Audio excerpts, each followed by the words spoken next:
Tonight's an event where we are celebrating what criminal justice practitioners do on the ground, on the front line, which is basically what our book is about, StreetCraft. And we've interviewed around 29 of these practitioners.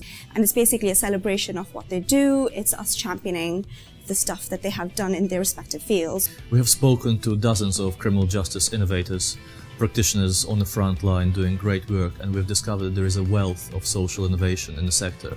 The government can often be obsessed with tinkering around the edges of systems, new laws, consultations, payment mechanisms, white papers, green papers, and often that means that they can lose focus on what good practice actually looks like.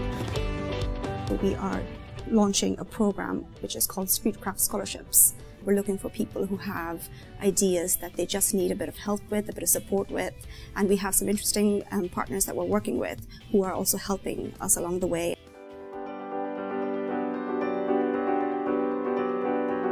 It's such a fabulous read. Policy, in my view, and it's one of the things they're saying there, should not be top down, which I think it is most of the time. It most certainly needs to be bottom up.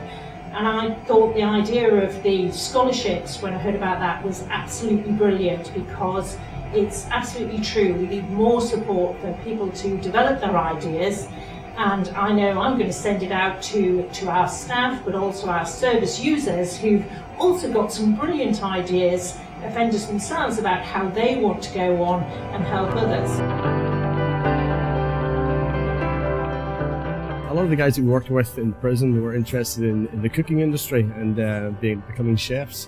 So we trained them, we put them into a restaurant, and they ended up cooking an event for 50 people. So it was our partners, our funders, the prison, community members, family members, and the young people were, 4 young people were involved in that, in the Hell's Kitchen we called it. So stealing the idea from Gordon Ramsay, they were in their chef whites, and prepared the food from scratch and cooked it. So one of the young men was able to stay in the restaurant and find employment through that, and unfortunately was involved in an offence in the community again. And what we were able to do was then advocate for him and go to the court and be able to put a report in to just give an update and present them in a more positive light.